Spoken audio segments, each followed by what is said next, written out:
ಹಾಂ hello welcome back to my channel. ಇವತ್ತಿನ ಒಂದು ವಿಡಿಯೋದಲ್ಲಿ ತುಂಬ ಗ್ರ್ಯಾಂಡಾಗಿ ಫಂಕ್ಷನ್ಗಳಿಗೆ ಹಾಗೆ ಮದುವೆಗಳಿಗೆ ಯೂಸ್ ಮಾಡುವಂತಹ ಬ್ಯಾಂಗಲ್ಸ್ ಡಿಸೈನ್ನ ತೊಗೊಂಬಂದಿದ್ದೀನಿ. ಅದಕ್ಕಿಂತ ಮುಂಚೆ ಯಾರೆಲ್ಲ ನನ್ನ ಚಾನಲ್ನ ಸಬ್ಸ್ಕ್ರೈಬ್ ಮಾಡದೆ ನೋಡ್ತಾ ಇದ್ದರೆ ಸಬ್ಸ್ಕ್ರೈಬ್ ಮಾಡ್ಕೊಳ್ಳಿ. ಈಗ ವಿಡಿಯೋದಲ್ಲಿ ನೋಡ್ತಾ ಇದ್ರಲ್ಲ, ಈ ಒಂದು ಬ್ಯಾಂಗಲು ತುಂಬಾ ಹೆವಿ ಆಗಿರುವಂತಹ ಬ್ಯಾಂಗಲ್ ಆಗಿರುತ್ತೆ. ಹಾಗೆ ಲಕ್ಷ್ಮೀ ಡಿಸೈನ್ ಹಾಗೆ ವೈಟ್ ಪರ್ಲ್ ಇದೆಯಲ್ಲ, ಅದಂತೂ ತುಂಬಾ ಚೆನ್ನಾಗಿ ಕಾಣಿಸುತ್ತೆ. ಈ ಒಂದು ಡಿಸೈನು ಮದುವೆ ಹೆಣ್ಣು ಎಲ್ಲ ಯೂಸ್ ಮಾಡೋದಕ್ಕಂತೂ ಸಖತ್ತಾಗಿ ಕಾಣಿಸುತ್ತೆ. ಪಿಕಾಕ್ ಡಿಸೈನ್ ಸಹ ಇದೆ. ನೆಕ್ಸ್ಟ್ ನೋಡೋದಾದರೆ 30 ಗ್ರಾಮು 900 ಮಿಲಿಯಲ್ಲಿದೆ ಈ ಒಂದು ಡಿಸೈನಲ್ಲಿರುವಂತಹ ಬ್ಯಾಂಗಲ್ಲು. ರೂಬಿ ಸ್ಟೋನನ್ನು ಯೂಸ್ ಮಾಡಿದ್ದಾರೆ. ಪಿಕಾಕ್ ಡಿಸೈನಲ್ಲಿದೆ. ಆ್ಯಂಟಿಕ್ ಒಂದು ಡಿಸೈನ್ ಅಂತಲೇ ಹೇಳ್ಬೋದು. ಈ ಒಂದು ಡಿಸೈನು ತುಂಬಾ ಹೆವಿ ಆಗಿದೆ ಅನ್ನೋ ಥರನೇ ಇದೆ ಇದು ಅಷ್ಟೇ. ಅಂದರೆ ಇದೆಲ್ಲ ಫಂಕ್ಷನ್ ವೇರ್ಗೆ ತುಂಬ ಚೆನ್ನಾಗಿರುತ್ತೆ.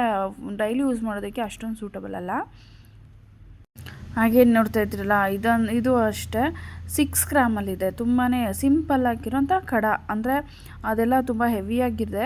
ಇದು ಮಾತ್ರ ಡೈಲಿ ಯೂಸ್ ಮಾಡ್ಬೋದು. ತುಂಬ ಯಾವುದೇ ರೀತಿ ಒಂದು ಕಟಿಂಗ್ ಆಗಿರ್ಬೋದು, ಡಿಸೈನ್ ಆಗಿರ್ಬೋದು, ಯಾವುದೇ ರೀತಿಯೂ ಇರಲ್ಲ. ನಾರ್ಮಲ್ ಕಡ ಡೈಲಿ ಯೂಸ್ ಮಾಡೋದಕ್ಕೆ ಇದು ತುಂಬಾ ಚೆನ್ನಾಗಿರುತ್ತೆ. 6 ಗ್ರಾಮಲ್ಲಿದೆ ಈ ಒಂದು ಡಿಸೈನು ಬ್ಯಾಂಗಲ್. ನೆಕ್ಸ್ಟ್ ನೋಡ್ತಾ ಇದ್ದೀರಲ್ಲ, 34 ಗ್ರಾಮು 40 ಮಿಲಿ ಇರೋಂತಹ ಈ ಒಂದು ಬ್ಯಾಂಗಲ್ಲು ಎಮ್ರಾಲ್ಡ್ ಡಿಸೈನಲ್ಲಿದೆ. ಅಂದರೆ ರೂಬಿ ನೋಡಿದ್ರಿ, ಮತ್ತು ರೂಬಿ ಎಮ್ರಾಲ್ಡಲ್ಲಿದೆ. ಅದೇ ಥರ ಇದು ಒಂದು ಎಮ್ರಾಲ್ಡ್ ಡಿಸೈನಲ್ಲಿದೆ.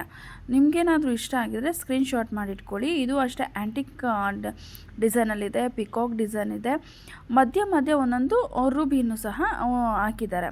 ಎರಡು ಕಾಂಬಿನೇಷನ್ ಇದ್ದರೆ ತುಂಬಾ ಚೆನ್ನಾಗಿ ಕಾಣಿಸುತ್ತೆ. ಹಾಗೆ ಇದು ಒಂದು ಸ್ಕ್ರೂ ಟೈಪಲ್ಲಿರುವಂತಹ ಬ್ಯಾಂಗಲ್ಲು. ಅಂದರೆ ಹಿಂಗೆ ನಾರ್ಮಲಾಗಿ ಹಾಕ್ಕೊಳ್ಳೋಕ್ಕಾಗಲ್ಲ, ಸ್ಕ್ರೂನ ಟೈಟು ಮತ್ತು ಲೂಸ್ ಮಾಡ್ಕೊಬೋದು. ಆ ರೀತಿ ಒಂದು ಡಿಸೈನ್ ಇದೆ. ಈಗ ನೆಕ್ಸ್ಟ್ ನೋಡ್ತಾ ಇದ್ದಾರೆ 30 ಗ್ರಾಮು 900 ಮಿಲಿಯಲ್ಲಿರುವಂತಹ ರೂಬಿ ಒಂದು ಬ್ಯಾಂಗಲ್ ಆಗಿರುತ್ತೆ. ಇದು ಅಷ್ಟೇ ತುಂಬಾ ಡಿಫ್ರೆಂಟಾಗಿದೆ ಈ ಒಂದು ಡಿಸೈನು. ನಿಮಗೇನಾದರೂ ಇಷ್ಟ ಆಗಿದ್ದರೆ ಸ್ಕ್ರೀನ್ಶಾಟ್ ಮಾಡಿಟ್ಕೊಂಡು ಮೇಲೆ ಕಾಣ್ತಿರುವಂತಹ ನಂಬರಿಗೆ ಕಾಂಟ್ಯಾಕ್ಟ್ ಮಾಡ್ಬೋದು. ಇಲ್ಲ ನಮಗೆ ದೂರ ಆಗುತ್ತೆ ಅನ್ನೋರು ನಿಮ್ಗೆ ಇಷ್ಟ ಆಗಿರೋಂತಹ ಒಂದು ಶಾಪ್ಗೂ ಸಹ, ಒಂದು ಶೋರೂಮ್ಗೂ ಸಹ ಕೊಟ್ಬಿಟ್ಟು ಇದನ್ನು ಮಾಡಿಸ್ಕೋಬೋದು. ಇದೇ ಥರ ಡಿಸೈನ್ ಬೇಕು ಅಂತ ಹೇಳಿ. ರೂಬಿ ಮತ್ತು ಎಮರಾಲ್ಡ್ ಎರಡನ್ನು ಕಾಂಬಿನೇಷನ್ ಮಾಡಿಕೊಂಡು ಮಾಡಿರುವಂತಹ ಬ್ಯಾಂಗಲ್ ಇದಾಗಿದೆ. ಇದು ಅಷ್ಟೇ ಪಿಕಾಕ್ ಡಿಸೈನಲ್ಲಿದೆ. ತುಂಬಾ ಕ್ಯೂಟಾಗಿರುತ್ತೆ. ಇವು ಡಿಸೈನ್ ಚೆನ್ನಾಗಿರುತ್ತೆ. ಇದು ಫಂಕ್ಷನ್ ವೇರ್ ಆಗಿರುತ್ತೆ. ಡೈಲಿ ಯೂಸ್ ಮಾಡೋರು ಕಡ ಟೈಪಲ್ಲಿ ಯೂಸ್ ಮಾಡಿದ್ರೆ ಚೆನ್ನಾಗಿ ಕಾಣಿಸುತ್ತೆ. ಇದನ್ನೆಲ್ಲ ಡೈಲಿ ಯೂಸ್ ಮಾಡಿದ್ರೆ ಅಷ್ಟೊಂದು ಬಾಳಿಕೆ ಬರಲ್ಲ ಅಂತಲೇ ಹೇಳ್ಬೋದು. ಏನಕ್ಕಂದರೆ ಇದು ಫಂಕ್ಷನ್ ವೇರ್ಗಳಿಗೆ ಇದು ಆ್ಯಂಟಿಕ್ ಪೀಸ್ ಆಗಿರೋದ್ರಿಂದ ಫಂಕ್ಷನ್ ವೇರ್ಗೆ ಚೆನ್ನಾಗಿ ಕಾಣಿಸುತ್ತೆ. ಅಷ್ಟೊಂದು ಗಟ್ಟಿ ಇರೋದಿಲ್ಲ. ಫಂಕ್ಷನ್ಗೆ ಯೂಸ್ ಮಾಡ್ಕೋಬೋದು. ನೆಕ್ಸ್ಟ್ ಇದು 27 ಗ್ರಾಮು 360 ಮಿಲಿ ಇದೆ ಈ ಒಂದು ಬ್ಯಾಂಗಲ್ಲು. ಈ ಒಂದು ವಿಡಿಯೋ ಇಷ್ಟ ಆಗಿದ್ದರೆ ನನ್ನ ಚಾನಲ್ನ ಸಬ್ಸ್ಕ್ರೈಬ್ ಮಾಡ್ಕೊಳ್ಳಿ. Thank you for watching.